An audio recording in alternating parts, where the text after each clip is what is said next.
1 year on this platform. I survived. Let's see what's next.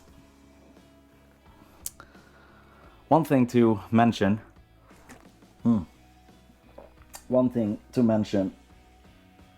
First of all, is that I bought a lot of guitars this year. I bought a ton of guitars. This is one of them. Let's talk about the guitars I bought this year. I actually think I bought maybe 4 or 5 guitars this year. Might have been because I had the money to do so. I started this channel, something to put on here basically, and kind of see what I like.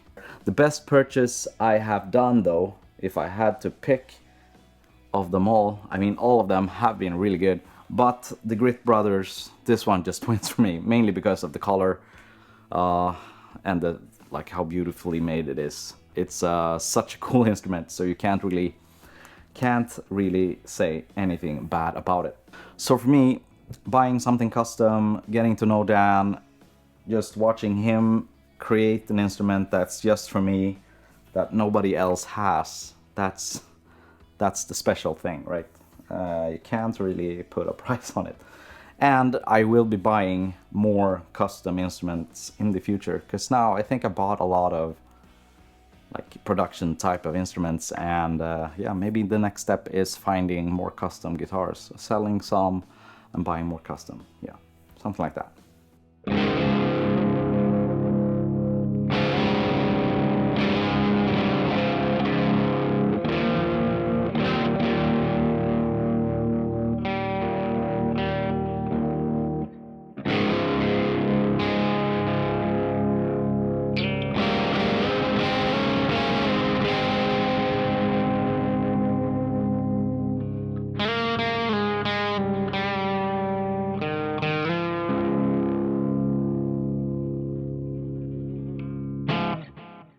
I've asked you guys to send in some questions that I can answer in this video, and let's see what you guys had in mind. I'm just gonna grab my coffee and drink some of that. And then let's have a look, shall we? Number 1, are you getting paid, endorsed, or get free gear from these reviews? First off, I appreciate the Oxford comma in this comment. Secondly, no, I'm not. A lot of people say that this YouTube channel has a lot of, you know, it looks really good and sounds really good or whatever, but it's all just me pouring my own money and savings into gear that I love. And I have a bunch of gear, and I thought that maybe I should just sit down and talk to you, all of you guys, about the stuff I have and give my opinion of what I like. I will never buy anything I don't like. I probably won't review anything I don't like. If I'm getting endorsed or sponsored or anything, I will tell you, and I will always give my honest opinion, even if it means negative comments, because I will say what I think, and I've done it. I've done it with the Warmouth neck that I got. I told my honest opinion and my own experience, and a lot of people hated it, but I'd rather have that like honesty out there for all of you, because you're my friends, and I want to give you my honest opinion of the stuff that I buy or use. I might not have the most educated opinion out there, because I'm just the guy who plays a bunch of guitars and really like it. Yeah, and I'm still new to a lot of these things. But I will give my honest opinion in everything I do, and yeah, I will spend my own money on things, because yeah, I'm not sponsored. I'm just the guy with the camera. Yeah, that's it. So that's what you're gonna get. Nothing is bought or like acquired for free by any company whatsoever. I trade guitars with my friends, and I buy used guitars a lot. Yeah. Yeah, all of these guitars, like the Music Men and all of those. I think that comment actually came from one of the Music Men or Music Man videos, actually, because who can own 2 Music Man guitars? Of course you can own 2 Music Man guitars. You just have to sell a bunch of guitars and save up a ton of money for maybe a year, and like really save. Then you can buy whatever you want, really. Yeah, so just do that. Save for however long it takes you to get the thing you want, instead of compromising. That's the only thing you can do. Yeah. I think that's it for that one. I hope that answered your question. No, I'm not sponsored. If someone or some company want to sponsor me, feel free to contact me. I would love to be sponsored by like some stuff that I use on a daily basis, and also something that I would and could endorse. But other than that, no, I won't. I won't take free stuff for like shitty reviews. That's just not me. I'm just the guy who just buys stuff based on recommendations from friends and a bunch of research on YouTube. That's it. Right. Next question, number 2. How do you keep your YouTube fresh and so chill?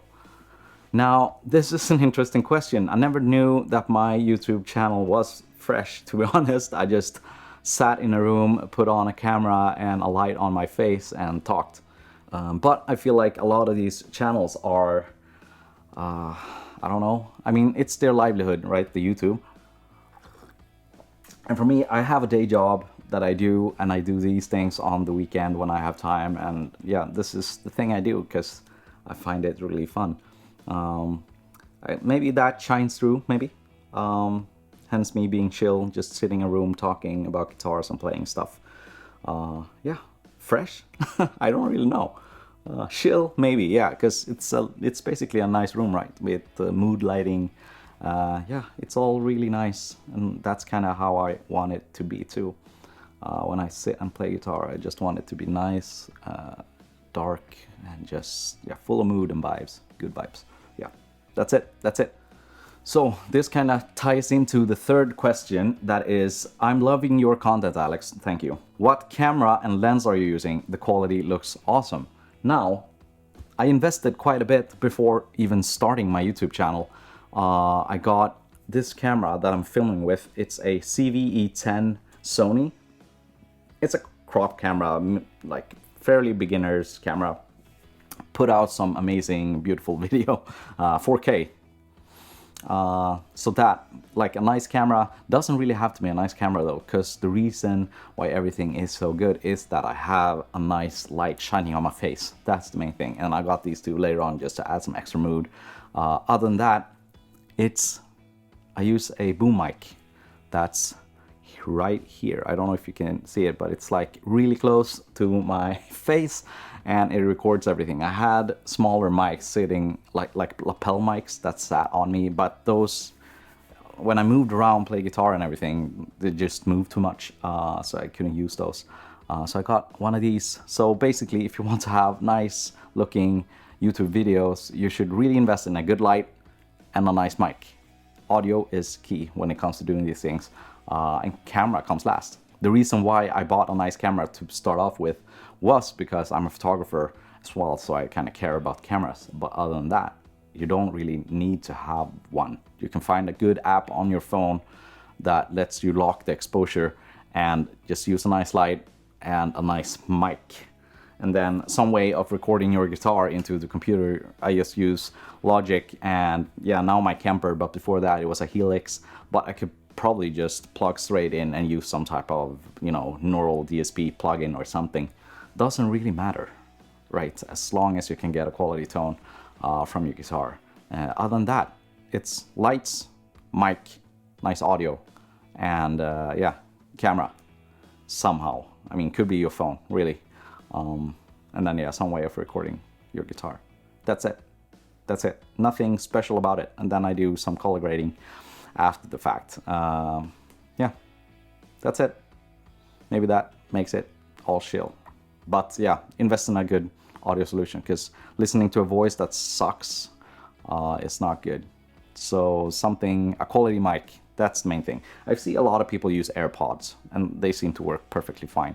I use this and it hooks straight into the camera, so I don't have to connect the audio afterwards. It just makes it easier for the voice. And the track for the guitar is always recording. So I just record that afterwards, right?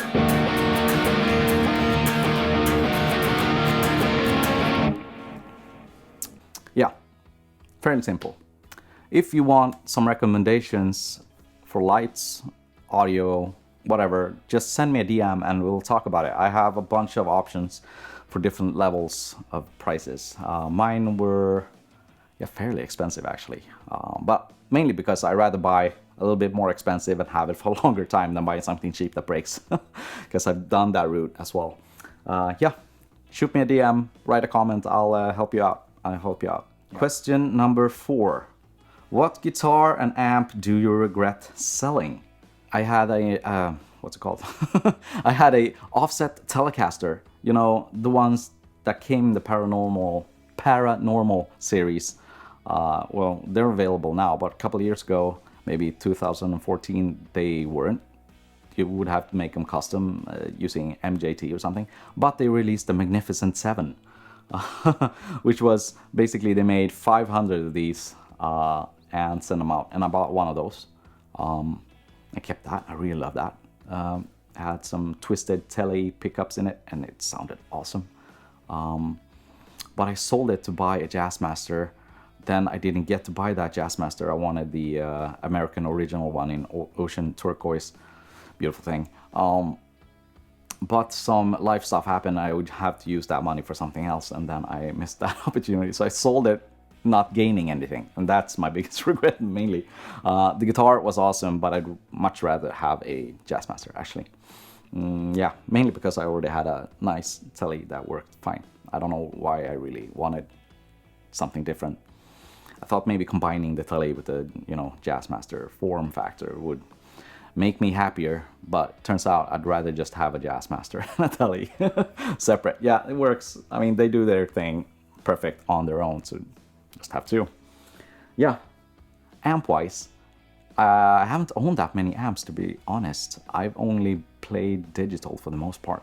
I did own a Orange TH30 that I really liked, but I didn't know that I really liked it because I sold it before I realized, oh, attenuators is the thing. So I always played the thing on like the lowest setting with really low volume, so it always sounded fizzy and like crap, basically. Yeah, when the guy who bought it that came over to my house and tried it out, when he turned it up and my neighbors hated me, then I realized, damn, this sounds really good. This sounds really good.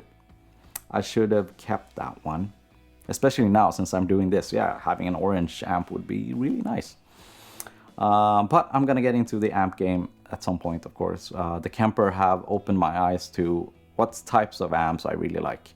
And I would like to own at least a Bad Cat and some other amps as well. But that's in the future, yeah. So yeah, the offset Telecaster and the Orange TH30. Those I miss. Yeah, I think about those a lot. Will I get a Strandberg? If you don't know what a Strandberg is a guitar or a headless guitar that has this special ergonomic, I don't remember what it's called, like a special neck profile that supposedly it's gonna feel great. And you tune it back here, but I don't know, man. They seem fine. And I realized like Pliny and all those guys play those, and a bunch of other guitarists as well. Jess Woas, a YouTuber, just bought one and she loves them. But she's a proper guitarist too, she can play. I like my traditional guitars. I don't think I can move away from that. And I usually like the weird guitars too, like the ones that aren't perfect. Like a lot of the guitars I have, like the Valentine and the Stingray, those are like perfect guitars. But I tend to like guitars that have a little bit of personality. Mainly like the Jazzmasters and stuff, right? Where things sound weird, they play a bit weird, there's weird switching and stuff on it. It's either that or like super straightforward guitars like this or a Telecaster or something. Yeah, a Strandberg is just way too out there for me. But I would like to try one at some point. See what I really think. I'm kind of scared, to be honest. I might really like it and want one, but like visually, it's not something I like looking at, and I feel like guitars should be something you like to look at and pick up and hold in your hands. And a Strandberg just looks like a machine to me, and I don't like it because of that. Yeah, so that's that. Any funny stories? Oh man, I've been thinking about this one. Funny stories. We had in high school a competition thing where all the musicians in music class had to write songs and perform them in front of the full school or the whole school. And I wrote a song. I wrote multiple songs actually. The only reason why I wrote songs was because you had to write songs to get the like full grade, or like the top grade. So that's what I had to do. So I wrote 2 songs. I performed one of them with my brother and things, and then I wrote another one with a girl band basically. And in the middle of that song, we had the key change at the end of the song, right, where we raised it like 1 step. But me being somewhere around here, I just raised it 1.5 or 2 steps even, and started playing like the first chord, and not realizing that I screwed up until the singer started singing in that key, and then I promptly moved back down to where it was supposed to be, and she kept singing in wrong key because she listened to what I played, and like a professional, she moved to the key I was playing, but like the ass I am, I just moved back down because I want to play it right? Not like, so like for me, the show must go on, and I totally screwed her over. So yeah, that's the thing. Yeah, she was really mad. Oh man. Yeah, that wasn't okay. She just kept playing in the wrong key, maybe. And maybe the rest of the band would have followed, maybe. I don't know how to solve that. I'm just a shitty player. Oh, come on. I was 14, 15, something around that. Yeah, and I haven't played live that much. Yeah, so I did that. Totally screwed her over. She sounded like shit. It wasn't good. Yeah. Oh man, there's a video of that somewhere. Somebody has that, and she has to live with it for the rest of her life, and I just sit here and laugh about it now. So that's the thing. Yeah, that's the only funny story I have. So that's it. Last question. Are you Swedish? Ja, jag är svensk. Jag har inte pratat svenska på den här kanalen ett tag. Eller på ett tag. Jag har aldrig pratat svenska på den här kanalen. So yeah, I'm Swedish. A lot of people think I'm from Norway. A lot of people think I'm from the US actually, because most of my viewer base is from the US, and I speak English at work 99% of the time, so I'm really used to speaking English. Maybe that's it. But yeah, sometimes the accent shines through, right? And I kind of like it. But yeah, I am jättesvensk. Or half Swedish, half Filipino, but mostly Swedish actually. So yeah, that's me. Yeah, I think that's it, guys. So hopefully I'll see you more in 2023. This is gonna be a good year. Do you have any plans for this year? Any purchases you want to do? I'm kind of having my eyes set on a Black Star St. James actually, the EL34 one. Does look really good, and since I don't own any amps, that one looks like a perfect like all-in-one studio solution, something like that. So if I have more, this room is small and chaotic. I don't know how I would have fit amps in here. One day I'll show you guys when I cleaned up a little bit how it looks. But yeah, I think that's it, guys. Have a great year. Thank you for watching all of my videos and commenting and everything. I really appreciate it. Yeah, let's talk soon again. Yeah, see ya, guys.